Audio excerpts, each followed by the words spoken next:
Lorsque le SSJ Gods est apparu pour la première fois dans le film Battle of Gods en 2013, j'étais encore enfant, fan hardcore du SSJ 4, je m'attendais donc à un truc de fou. Donc vous imaginez ma réaction quand je l'ai vu, je pense que j'ai eu la même réaction que beaucoup d'entre vous. Je pense pas qu'on était tous en mode ouais je préfère vraiment le SSJ Gods, c'est trop simpliste et tout, waouh je kiffe. Je pense qu'on a été en quelque sorte un peu déçus parce qu'on s'attendait à un truc à la SSJ 4 un peu, et qu'on n'a pas eu finalement. C'est juste un Goku avec des cheveux rouges et des yeux rouges en fait. Et je me rappelle encore des fanarts de l'époque de Goku SSJ God qui était un SSJ 4 doré, que je trouvais pas forcément stylé, mais le fait qu'il soit entièrement doré, je sais pas, ça avait de l'effet quand même. En tout cas, voici ce que donne un fanart de ce design aujourd'hui, et dis-moi dans les commentaires ce que t'en penses, parce que moi franchement, je trouve qu'il dégage un certain flow quand même. En tout cas, je me rappelle très bien de ce que le SSJ God m'a fait ressentir.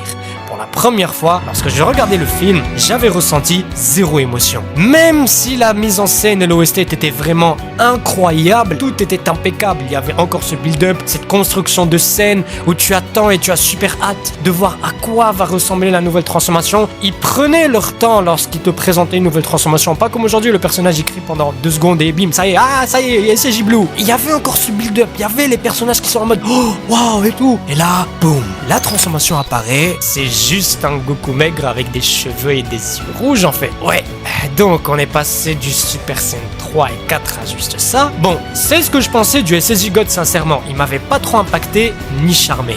Mais 10 années plus tard, au moment où je fais cette vidéo, je me dis que cette forme n'est pas si mauvaise en soi et qu'elle est même vraiment sous-cotée. Parce que, contextualisant, le SSJ God nous avait été présenté comme une nouvelle transformation complètement inédite après presque 17 ans d'absence de la licence Dragon Ball au cinéma. En plus de cela, son nom ainsi que ses origines diffèrent complètement de ce qu'on avait connu avec les formes du Super Saiyan normal. Donc, non seulement elle apporte belles choses à l'histoire, mais contribue aussi à ce que la licence Dragon Ball puisse enfin revenir sous une nouvelle peau. La transformation n'a donc pas seulement été différente au niveau du design et de l'histoire, mais surtout des capacités qu'elle octroie à son utilisateur. C'est la seule forme qui permettait à Goku de se régénérer, et c'est ça aussi qui contribuait au côté divin qu'elle dégageait. En plus, le fait qu'elle n'ait pas duré longtemps dans le film et que Goku est revenu rapidement sur sa forme normale, ajoute aussi du charme à cette transformation. Moi franchement je kiffe quand on nous donne cette impression de rareté, contrairement au SSJ Blue qu'on voit H24 non-stop et qui a fini par saouler tout le monde. Et en parlant d'ailleurs du SSJ Blue, je suis le seul à penser que cette forme n'aurait jamais dû exister. J'ai toujours pensé que le film Fukatsu no F était vraiment de trop. Le pire c'est que pour moi Dragon Ball est vraiment parti en couille depuis Fukatsu no F en fait, pas juste à partir de DB Super. Parce que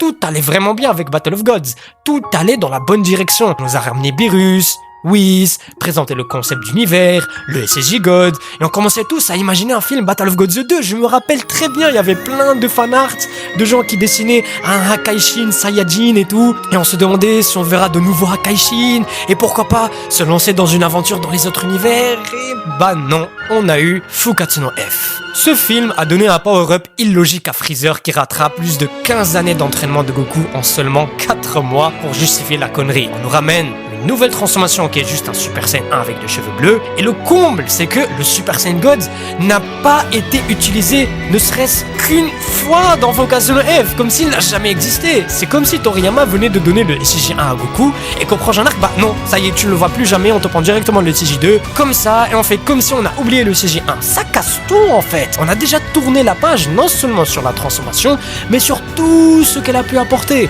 Non seulement le mythe du SSJ God n'a plus aucun sens, mais en plus de cela, Goku ne se régène même pas avec le SSJ Blue. Et le pire dans tout ça, c'est Vegeta qui atteint le Super Saiyan God sans rituel. Donc la transformation a été totalement ruinée. Le rituel en jette, le mythe on jette, les capacités de régénération on jette, et c'est parti pour un nouveau festival de couleurs. Et non, pas ce couleur. Depuis quand on te met une transformation pendant un seul et unique combat dans Dragon Ball? Et là tu vas me dire, oui mais non, regarde le SSJ 1, on a aussi jeté le mythe parce que maintenant il y a Trunks du futur, Vegeta qui peuvent se transformer en SSJ 1, et puis Goten et Trunks l'ont débloqué à 7 et 8 piges, donc ça démystifie complètement le SSJ 1 et limite ça le décrédibilise. Ok, sauf que c'est pas du tout pareil, parce que même si le SSJ 1 a été certes démystifié, il a continué à être utilisé durant tout Dragon Ball. Si Goten et Trunks séparés sont limités au SSJ 1, il y a Gohan qui est en Ultimate, Goku qui évolue en SSJ 3 et Vegeta qui évolue en SSJ 2. Donc en soi, même si t'as déjà 3 formes supérieures, eh bien elles coexistent entre elles parfaitement sans aucun problème. Alors là, montre-moi comment le SSJ1 peut coexister avec ce qu'on a comme transformation aujourd'hui. Voilà, tu ne peux pas. Parce que même s'ils essayent de les faire coexister, ça ne fera aucun sens parce que le niveau de puissance est démesuré aujourd'hui. N'empêche, Toyotaro dans le manga avait quand même rendu service au SSJ God et l'avait mis en valeur durant l'arc Univers 6, Univers 7 et aussi pendant l'arc Zamasu avec Vegeta qui le débloque. Bon, à ce stade, je ne cherchais plus à comprendre comment il peut skip le rituel parce que ça m'a juste fait plaisir de enfin le voir en SSJ God et enfin voir le SSJ God en premier plan vu que dans l'anime il est devenu inexistant depuis le combat contre Beerus. J'ai même l'impression que la Toei a remis en valeur le SSJ God dans l'arc tournoi du pouvoir grâce au manga. En mode ils se sont dit ah oui c'est vrai on l'a oublié. En plus j'avais fait un petit tournoi de transformation et le SSJ God s'est fait éliminer avec 52% de votes durant la phase 1. Je comprends bien que face au SSJ 4 et au SSJ 1 il ne rivalise pas du tout. Mais je pense que s'il avait été développé ne serait-ce qu'un minimum et qu'on lui avait réellement donné ce côté divin, il pouvait faire quelque chose face au SSJ 3 sincèrement. Imaginez juste la dinguerie que ça aurait été si on nous avait donné un Battle of Gods 2 les gars et qu'on nous dévoile que la forme qu'on a vue contre Beerus était une forme incomplète du SSJ God et que la vraie forme est bien plus développée niveau design et beaucoup plus puissante bien sûr et qu'à chaque palier on a quelque chose de plus jusqu'à finalement atteindre la vraie forme du Super Saiyan God qui à la base devait avoir une cape et des cheveux plus longs. Tu vois, mon idée c'est comme les paliers de skin Fortnite là. Bon, je sais que la comparaison est assez folle, mais c'est pour que vous puissiez comprendre un peu mon idée. Plus tu montes ton niveau, plus le skin s'améliore entre guillemets. Et c'est exactement la même avec la transformation. Et que la forme finale est vraiment divine, ressemblerait au concept original et à ce que devait réellement être le Super Saiyajin Goto. Non seulement tu développes le mythe autour de la transformation, mais en plus tu la rends vraiment divine comme son nom l'indique. Parce que là tu vas me dire oui mais c'est débile l'idée des paliers de transformation, SSJ God qui évolue. Frérot, on le voit déjà. Tu ne sais pas où et comment. Je vais te dire où et comment. L'Ultra Instinct mon pote. L'Ultra Instinct on a eu phase 1 non maîtrisée, phase 2 maîtrisée, phase 3 perfectionnée, Arc Moro, phase 4 True Ultra Instinct et peut-être il y aura une phase 5, phase 6, donc on a déjà ce concept de phase en quelque sorte. Donc comme je l'ai dit, non seulement tu développes le mythe autour de la transformation, mais en plus tu la rends vraiment divine comme son nom l'indique. Et afin qu'elle le soit pour de bon, on va pas la voir H24 non-stop comme on voit le SSJ Blue aujourd'hui. Elle sera très rare, on ne la verra que lors des combats vraiment spéciaux. Je sais pas, allez, je dis n'importe quoi. S'il l'utilise constamment, il aura des effets négatifs qui vont raccourcir sa durée de vie, car c'est un pouvoir divin et que seules les divinités peuvent supporter une telle puissance. Donc, Son Goku, lors d'un combat acharné contre des divinités malfaisantes provenant d'autres univers, utilisa son pouvoir divin au détriment de son espérance de vie pour protéger ceux qu'il aime. Et à la fin, après avoir vaincu les ennemis, on nous offre une fin à la Dragon Ball GT où on se demande s'il est mort ou pas. Tu veux la développer encore plus ? Très bien. Le fait que Goku devient maigre à cause du SSJ God est expliqué par le fait que c'est un pouvoir divin, donc en soi c'est une sorte de conséquence à ce que un tel pouvoir peut faire à ton corps. Parce qu'en soi, pourquoi Goku SSJ God est maigre ? Vas-y, pourquoi ? En quoi c'est divin ? En quoi Goku qui perd ses muscles, son corps bien travaillé et tout, en quoi c'est divin en fait ? Si tu arrives à me répondre dans les commentaires, gros chapeau à toi. Pourquoi ? Voilà. Alors que si tu l'expliques de la manière avec laquelle je l'ai expliqué, ça a un autre effet mais complètement. Parce que Goku SSJ God est maigre. Goku SSJ Blue, c'est un Goku normal. Il a le même corps. Alors que c'est un pouvoir divin, donc si le SSJ God c'est quelque chose de divin, ça implique je sais pas quoi, alors pourquoi le SSJ Blue, vu que c'est aussi une transformation divine, c'est pas pareil. Donc imaginez si une équipe entière se pose sérieusement et commence à écrire un bête de scénario. Là on aurait eu une bonne suite à Dragon Ball. Parce qu'en soi, je comprends très bien que tout le monde kiffe Goku. Moi aussi je kiffe Goku. Mais si le manga continue avec Goku, et ben tous les autres personnages seront rejetés. Donc ça sert à quoi de ramener Oob et de dire que c'est le successeur à Goku si tu gardes encore Goku en vie, tu vois. Et c'est ça qui a été un peu excellent avec la fin de Dragon Ball GT, c'est que non seulement la mort de Goku était subtile, mais en plus s'ils avaient fait une suite, supposons, et ben ils pourraient enfin développer Gohan, Goten, Trunks, etc.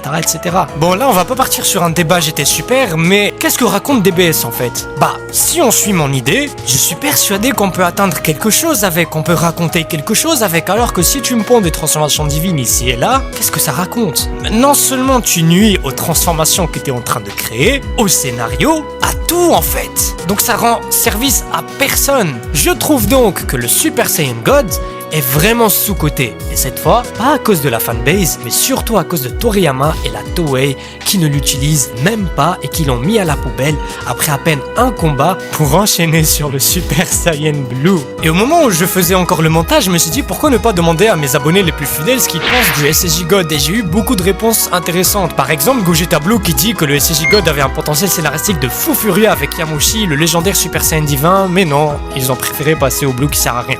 Et je suis totalement d'accord, parce que Yamushi à la base il était connu comme étant le Super Saiyan God, il n'est pas connu comme étant l'Ultra Instinct ou SSJ Blue. Le SSJ Blue là il a plus d'importance que le SSJ God, alors que le mythe de base est venu du Super Saiyan God, donc Yamushi on jette à la poubelle. Pourquoi en fait vous développez pas tout ça? Je comprends pas. Mais vous voulez vendre des figurines? Bah ramenez-nous un Saiyan au pire. Voilà, je vous donne une idée la Toei, mais non, vous préférez SSJ Power Rangers comme dit Sofiane D. Après poto Sofiane, des fois t'es dans l'abus, il est surcoté, déjà c'est mal dessiné, ça me brûle les yeux, c'est un statut, soit tu l'es pas. Et si c'est pour faire une énergie négative, mais que n'importe qui puisse... Non, ça c'est vrai par contre, non, ça c'est vrai. Comment tu peux me dire... Non, ça, il a grave raison. Comment tu peux me dire qu'une transformation est une transformation divine, alors que Krillin, rivalise avec... Oui, mais non, Goku, j'ai retenu, Krillin ne rivalise... Non, gros, c'est divin, il peut même pas le toucher, y a pas de se retenir. Non. Sinon, il y a aussi Smoger qui a lâché un commentaire, mais giga intéressant. Le God est probablement la forme qui évoque le plus l'aspect divin, je trouve. D'ailleurs, il possède des capacités propres sous-exploitées. Régénération, voilà ce que je disais, manipulation de l'aura. De plus, on nous confirme bien que le SSJ Blue a seulement la puissance comme différence avec le God. Non, franchement, c'est des assassins. Le pire, c'est que le SSJ Blue, il se régène même pas, il manipule même pas l'aura. En tout cas, pour moi, le Super Saiyan God signe la dernière fois qu'on a eu de la mise en scène et du suspense. Parce qu'aujourd'hui, il suffit que le personnage crée 2 secondes et il se transforme direct. Aucun impact, rien du tout. Un vrai Go One Beast. Conclusion, est-ce que le Super Saiyan God mérite qu'il soit sous-coté? Est-ce qu'il mérite vraiment? Dis-moi ce que t'en penses réellement dans les commentaires. Et moi je vous dis bye tout le monde, ciao Mina, peace.